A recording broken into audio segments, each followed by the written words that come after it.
A long time ago, deep within the sacred forest of ancient India, 7 great sages lived in profound meditation.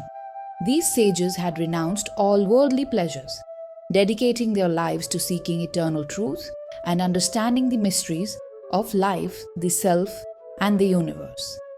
Their serene presence radiated wisdom and inner light. Villagers and seekers often came to the sages for guidance, but the Rishis rarely spoke. Their teachings were conveyed through their stillness, simplicity, and presence. Their silence was not emptiness, but a profound space filled with truth. One day, a young seeker named Sanatkumar approached the sages.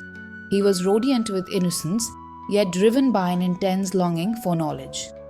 Bowing deeply before them, he asked, "O venerable sages, I have heard of your wisdom that transcends words. Please tell me, what is the self? What is the highest knowledge?"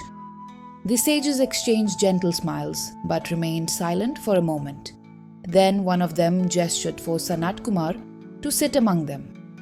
They began to guide him, not through direct answers, but by leading him along a subtle path of realization.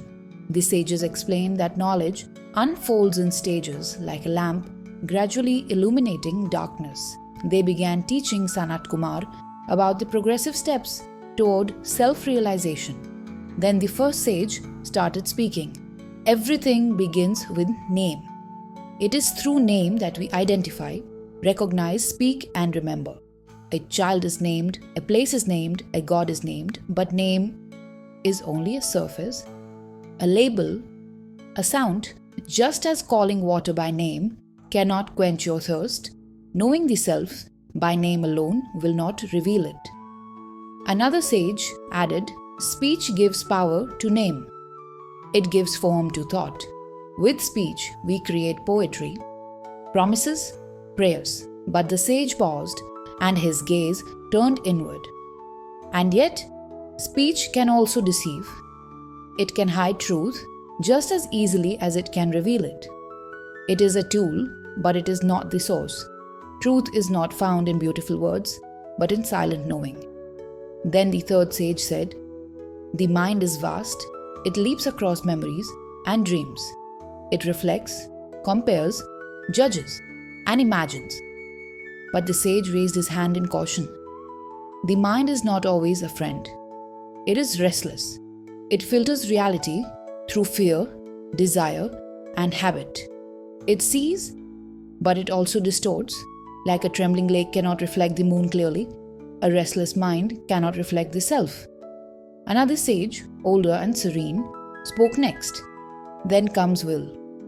Then thought. Then contemplation. Each of these are subtler still, layers upon layers. Will shapes your direction. Thought builds your world. And in deep contemplation, dhyana, you begin to quiet the noise. The sages then reveal the essence of their teachings. The self, the Ātman, is beyond all of these. It is not something you can grasp with the mind, not something you reach through effort. It is not taught. It is not heard. It is not named. It simply is. It is the light behind your eyes, the witness behind your thoughts, the silence behind every sound. It is nearer than your breath, yet farther than the stars.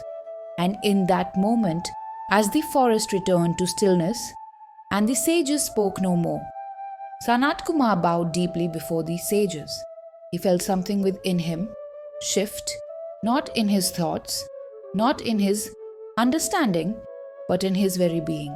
A quiet presence, a gentle stillness, a subtle joy, something eternal had been touched. The 7 sages did not explain the self. They allowed him to experience it, because the highest truth is not something spoken, it is something realized. This story is from the Chandogya Upanishad. Teaches us that the self is not outside of you. It is not a name, not a thought, not a dream. It is you, the Eternal One, shining behind all things. If this story touched something deep within you, Don't let it fade. Comment below. What stage of the inner journey are you on? If you enjoyed this ancient Vedic story, don't forget to like, share, and subscribe for more mythological tales from Hinduism.